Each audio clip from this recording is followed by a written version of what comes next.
আজিৰ এই কথাটো সেইটো সময়ৰ কথা যিটো সময়ত মোৰ গৰমৰ বন্ধ চলি আছিল। সেইটো সময়ত মই মোৰ মামাহঁতৰ গাঁৱত ফুৰিব গৈছিলোঁ। মামাহঁতৰ সেই গাঁওখন বহুত বেছি ধুনীয়া আছিল। গাঁওখনৰ খেতি পথাৰ, ঘাঁহ বন, ৰাস্তা ঘাট, পদূলি বহুতেই বেছি ধুনীয়া আছিল। আৰু লগতে মামাহঁতৰ চাৰিওফালৰ থকা পাহাৰকেইখনৰ বাবে গাঁওখনৰ সৌন্দৰ্যতাটো আৰু বহুত বেছি মনোমোহা কৰি তুলিছিল। মামাহঁতৰ গাঁওখন পাহাৰবোৰৰ মাজতে আছিল। গাঁওখনৰ মানুহবোৰ বহুত বেছি ভাল আৰু খুব ফ্ৰেণ্ডলি স্বভাৱৰ আছিল। দিনত সেই গাঁওখন বহুত বেছি গৰম আৰু ৰাতি বহুত বেছি ঠাণ্ডা। আৰু এনেকৈয়ে খুব ধুনীয়াকৈ সদায় দিনবোৰ মামাহঁতৰ ঘৰত পাৰ কৰি আছিলোঁ। তাৰ মাজতে এদিন কি হ'ল, মামা আৰু মই বহুত ৰাতিলৈ কথা পাতি আছিলোঁ, এনেকৈয়ে কিবা কিবি হাঁহি ধেমালি কৰি। কিন্তু কথাই কথাই মই মামাক সুধিলোঁ, অ' মামা, তুমি বাৰু ভূত বা পিশাচ কিবা দেখিছানে? মানে মই নহয় ভূত বা পিশাচৰ এইবোৰৰ কাহিনী শুনি বৰ ভাল পাওঁ, বিশেষকৈ ৰাতি। অ' মামা, তুমি যদি কিবা জানা যদি কোৱা না। বাট মামাই ক'লে, বাদ দে, এইবোৰ আকৌ ক'লে মিছাতে তই আকৌ ভয় খাবি আৰু ৰাতি টোপনিও নাহিব তোৰ, শুই থাক এতিয়া। আৰু মামাই মোক তেনেকৈ কৈ কথাটো পূৰা ঘূৰাই পেলালে। কিন্তু ময়ো কম পানীৰ মাছ নাছিলোঁ। মইতো কাহিনী শুনিম ভাবিছিলোঁ, শুনিমেই। তো মই কি কৰিলোঁ, মই পূৰা জিদ ধৰি ল'লোঁ যে মামা তুমি কাহিনীটো শুনাবতো লাগিবই, নহ'লে চাবা মই আৰু তোমালোকৰ ঘৰত নাহিমেই কেতিয়াও। আৰু তাৰপিছতনো কি হ'ব, মই নাহিম বুলি শুনি পেলাই মোৰ জিদ শুনি তেওঁৰ কি কৰিব, মই ভাগিন হয়, চ' শুনিবতো লাগিবই। আৰু তাৰপিছত মামাই লগে লগে ক'লে,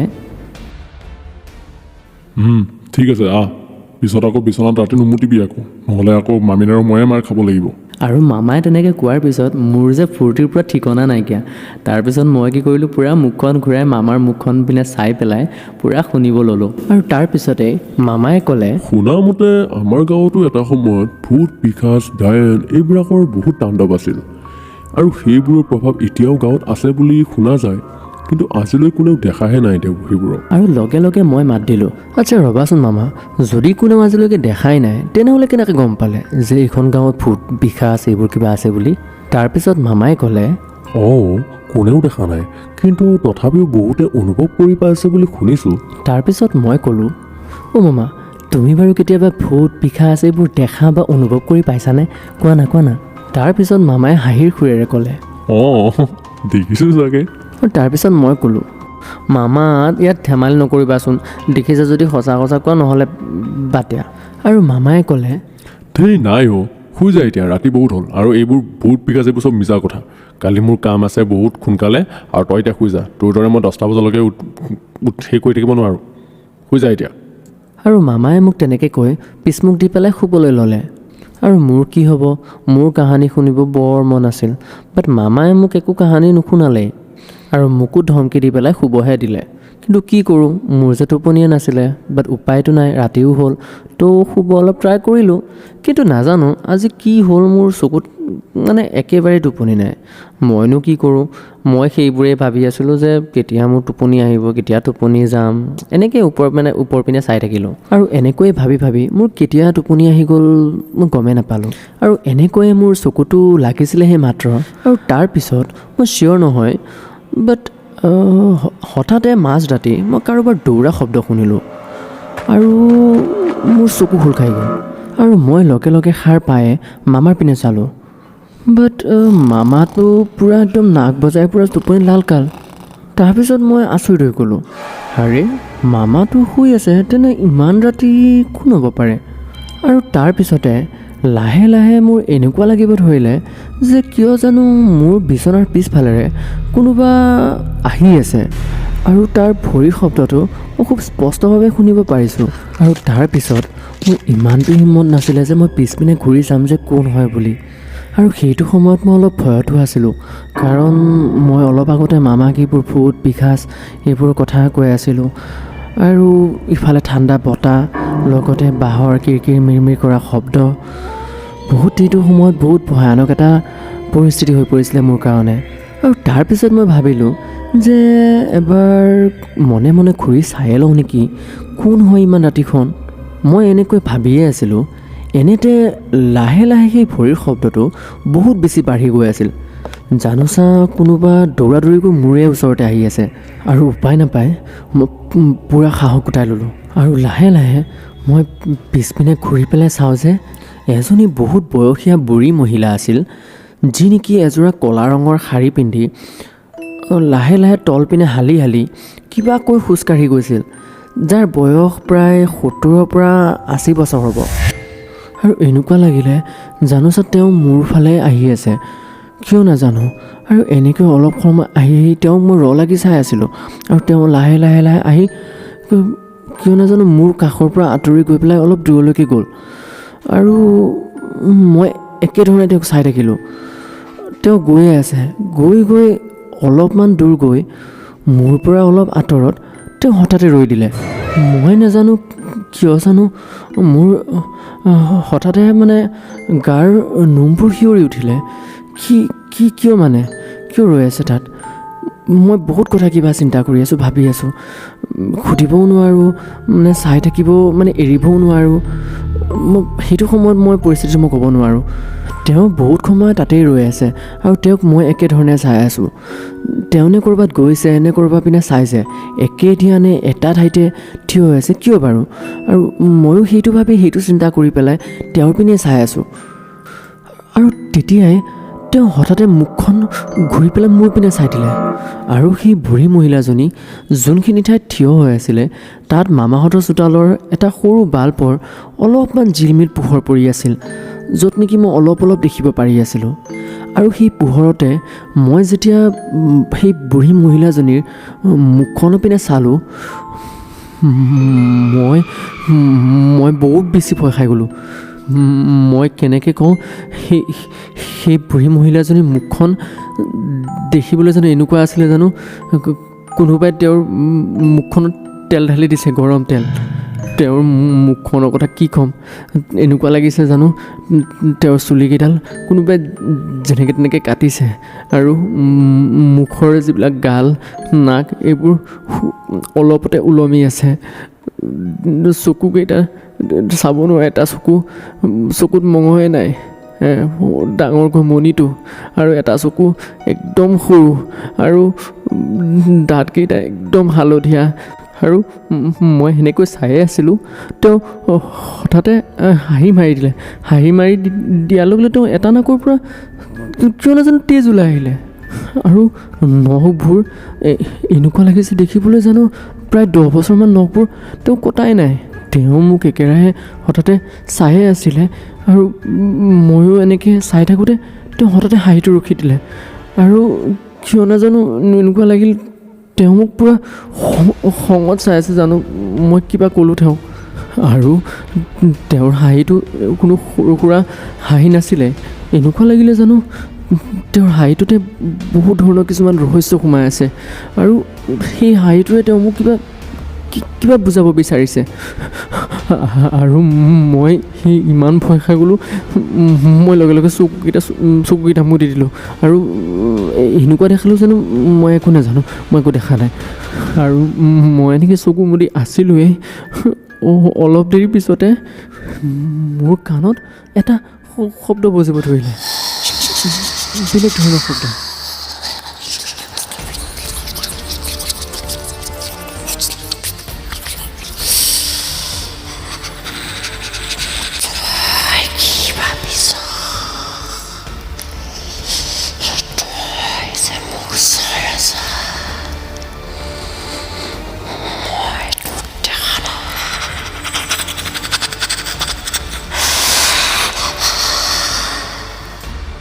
আৰু লগে লগে মই টোপনিৰ পৰা সাৰ পাই গ'লোঁ আৰু দেখিলোঁ যে পুৱা হ'বলৈ আৰু বেছি সময় নাই। আৰু মোৰ বডিটো যেনে এনেকুৱা হৈ আছিল যে মই বৰষুণত তিতি আহিছোঁ। আৰু তেনেকৈ ইফাল সিফাল চাই গম পালোঁ যে সেইটো মোৰ কেৱল এটা ভয়ানক সপোনহে আছিল। আৰু মই লগে লগে ভগৱানক কৌটি কৌটি ধন্যবাদ দি পেলাই ক'লোঁ যে প্ৰভু বহুত বহুত ধন্যবাদ, কাৰণ এইটো যে কেৱল এটা সপোনহে, নহ'লে যে কি অৱস্থা হ'ল হয় মোৰ। কিন্তু এটা কথা নহয়, কিছুমান সপোন আমাৰ জীৱনত এনে এটা কলা সত্য লৈ আহে যিটো আমি তাক ইচ্ছা কৰিও হয়তো স্বীকাৰ কৰিব নোৱাৰোঁ।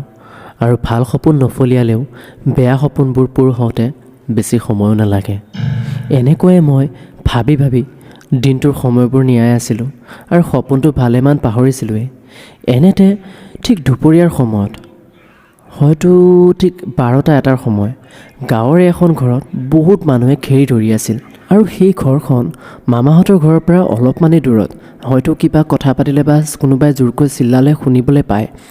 আৰু তাত যিবোৰ মানুহে তাত ঘেৰি ধৰি আছিলে, সেই মানুহবোৰৰ মুখত এটা শব্দ বৰ বেছিকৈ মোৰ কাণত লাগি আছিলে আৰু মই শুনিব পাই আছিলোঁ। আৰু প্ৰত্যেকজনৰ মুখতে এটাই শব্দ যে এইজনী ভূতে লম্ভিছে। আৰু সেইবোৰ দেখি পেলাই মোৰ মনটো কিবা খুচখুচনি ধৰিব ধৰিলে। কিনো কথা, ইমান মানুহ আৰু এনেকৈ কি চিল্লাই আছে, এবাৰ চাই লওঁ নেকি বাৰু। আৰু এনেকৈ ভাবি ভাবি পেলাই মই কিবা চিন্তা কৰি গৈ সেই ঠাইটো গৈ পালোঁ। আৰু সেই ভিৰৰ পিছফালে কি হৈ আছে এবাৰ লাহে ধীৰে মানুহখিনিক ছাইড কৰি পেলাই মই মাজতে সোমাই পেলাই চাবলৈ ল'লোঁ কি হৈ আছে ইয়াত।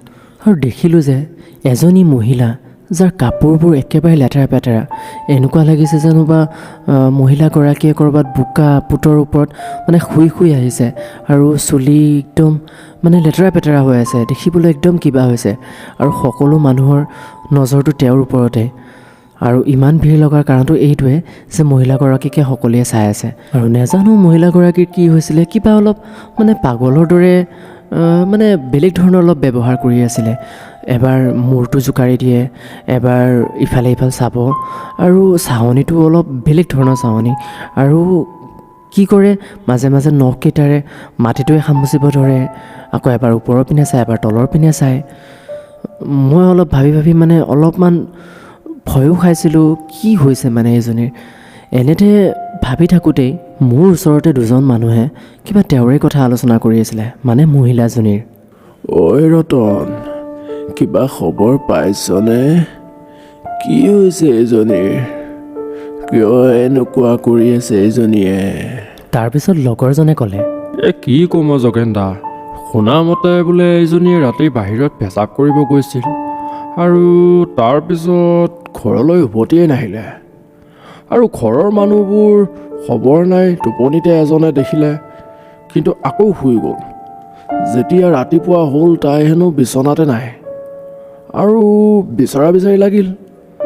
তাৰপিছত বোলে ৰাতিপুৱা আমাৰ গাঁৱৰ শেষৰ ফালে যিডাল এই ডাঙৰ আহঁতৰ গছ আছিলে নহয়, তাইৰ তলতে চুলিকেইডাল মেলি বোলে মুখখন তলমুখ কৰি মাটি খামুচি আছিল।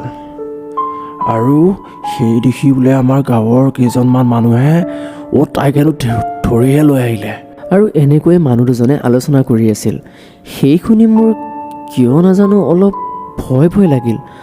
আৰু এনেতে সেই মানুহজনী গাঁৱৰ মানুহবোৰৰ পিনে চাই কিবা বেলেগ ধৰণৰ আৱাজ এটা দি পেলাই হাঁহিব ধৰিলে।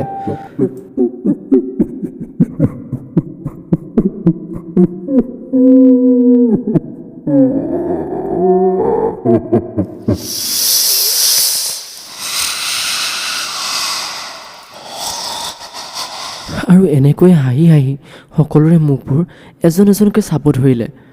আৰু এনেকৈ চাই আহি হঠাতে তাইৰ চকুকেইটা মোৰ ফালে পৰিলে আৰু মোৰ মুখৰ ফালে চকুটো ৰৈ গ'ল আৰু পূৰা ধ্যান দি মোকে চাব ধৰিলে, কিয় জানো। আৰু এনেকৈয়ে চাই আকৌ এটা বেলেগ ধৰণৰ হাঁহি মাৰি মোৰ ফালে চালে আৰু ক'লে,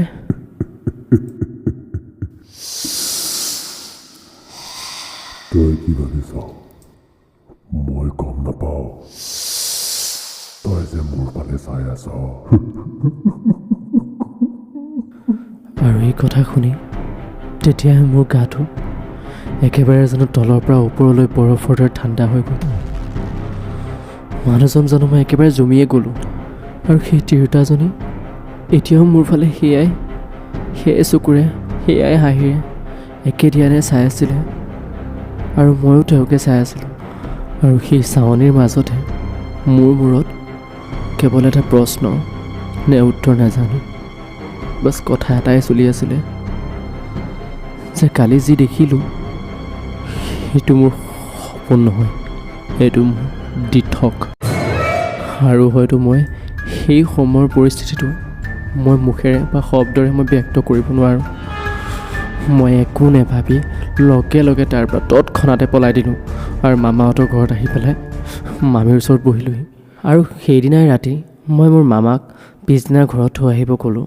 আৰু মোৰ কথা শুনি মামাই অলপ শ্বকটো হ'ল, কিন্তু মায়েও ফোন কৰি আছিলে আৰু পাপায়েও মনত পৰি থকা বুলি কৈছিলে।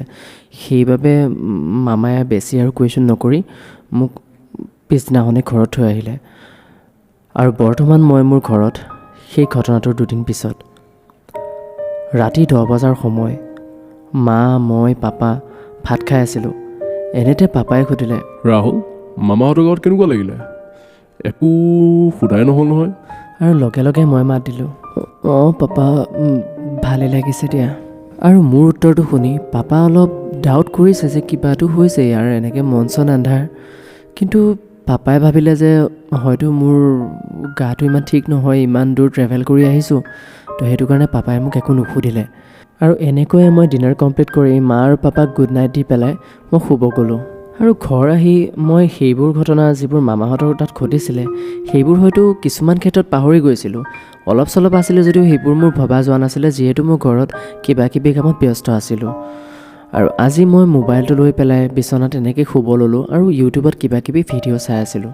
আৰু ইউটিউবৰ ভিডিঅ' চাই চাই মোৰ কেতিয়া ৰাতি 1:30 বাজি সময় হ'ল মই গমেই পোৱা নাই। হঠাতে যেতিয়া মই মোবাইলৰ টাইমটো চাওঁ যে 1:30 বাজিলে। মই শ্বকড হৈ গ'লোঁ, এই ভগৱান কি হ'ব এতিয়া। তাৰপিছত আৰু মই লাহেকৈ ফোনটো ছাইড কৰি পেলাই বাথৰুম কৰিব গ'লোঁ। আৰু আমাৰ ঘৰৰ বাথৰুমটো যাওঁতে মাহঁতৰ ৰুমটোকো দেখিবলৈ পায়। তো মই মাহঁতৰ ৰুমটো চালোঁ, মা আৰু পাপা পূৰা টোপনি ডালকাল হৈ আছে। তো মই একো নক'লোঁ, ধুনীয়াকৈ দৰ্জাখন জপাই দি পেলাই মই বাথৰুম গ'লোঁ। আৰু বাথৰুম কৰি হৈ মই বিচনাত উঠিব লৈছিলোঁৱে, এনেতে মই বাহিৰৰ পৰা কিবা এটা শব্দ শুনিলোঁ। একচুৱেলি আমাৰ ঘৰৰ বাহিৰত এখন জুলনা আছিলে, য'ত কেতিয়াবা মোৰ পাপা তাত বহি পেলাই পেপাৰ পঢ়ে। আৰু কিয় নাজানো এনেকুৱা লাগিছে যে সেই জুলনাখনৰে চাউণ্ড এটা অলপমান শুনিব পাই আছিলোঁ। তাৰপিছত আৰু মই একো ভবা নাই, এই ৰাতিখন জুলনাখনো কিয় হিলি আছে, আই থিংক বতাহ মাৰিছে। তাৰপিছত মই চাব গ'লোঁ আৰু মোৰ অলপ ভয়ো লাগি আছিলে, কাৰণ সময়টো বহুত বেছিয়ে হৈ গৈছিলে। তাৰপিছত মই অলপ ভয়কৈ লাহে লাহে খিৰিকীৰ পৰা পৰ্দাখন ছাইড কৰি বাহিৰলৈ চাওঁ যে একোতো নাই, সকলো ঠিকে আছে, একেবাৰে নিৰল নিস্তব্ধ এটা সুন্দৰ পৰিৱেশ। তাৰপিছত মই সেই পৰিৱেশটো দেখি অলপ টাইম সেই পৰিৱেশটোৱে চাই ৰ'লোঁ। ইমান ধুনীয়া এটা নিৰল নিস্তব্ধ, ইমান এটা সুন্দৰ পৰিৱেশ, সকলো পিনে ইমান ধুনীয়া এটা ঠাণ্ডা পৰিৱেশ। সেয়াই মই চাই থাকিলোঁ। অলপ সময় এনেকৈ বাহিৰলৈ চাই ভাবিলোঁ দেৰি হ'ল আৰু এতিয়া শুব লাগে, আৰু খিৰিকীখন জপাই মই পিছপিনে ঘূৰিলোঁৱে যে মোৰ মা একেবাৰে চুলি তুলি মেলি মোক একে দিয়া কিবা বেলেগকৈ চাই আছে। মই বহুত বেছি ভয় খাই গ'লোঁ আৰু অলপ খঙো উঠিলে, ভয়ো লাগিলে। মই মাক ক'লোঁ, মা তুমিনো কিয় এনেকৈ থিয় হৈ আছা? এনেকৈ কৈ পেলাই আকৌ মোৰ মনত পৰিলে, এই ৰাম 1:30 বাজিলে, মই শোৱা নাই, মায়ে এতিয়া গালি পাৰিব মোক। তাৰপিছত আৰু মই লাহেকৈ মাক ক'লোঁ, অ' মা, তুমি শোৱা নাই নেকি? আৰু কিয় নাজানো মায়ে মোৰ ফালে একে ধ্যানে চাই মূৰটো জোকাৰি দিলে নাই বুলি, কিন্তু মুখেৰে একো নক'লে। তাৰপিছত মই মাক আকৌ সুধিলোঁ, অ' মা, তুমি কেনেকৈ গম পালা মই যে সাৰ পাই আছোঁ? আৰু মায়ে ক'লে,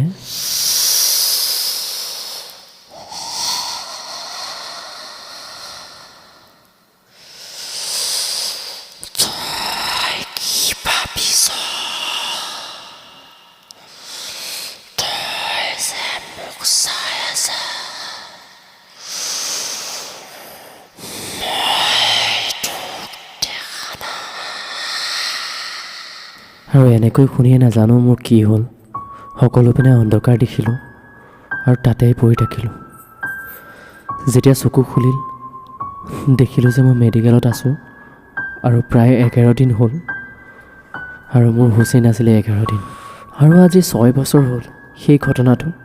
আৰু আজিও কেতিয়াবা হঠাৎ কাৰোবাৰ নহয় কাৰোবাৰ মুখত এই কথাষাৰি শুনিব পাওঁ।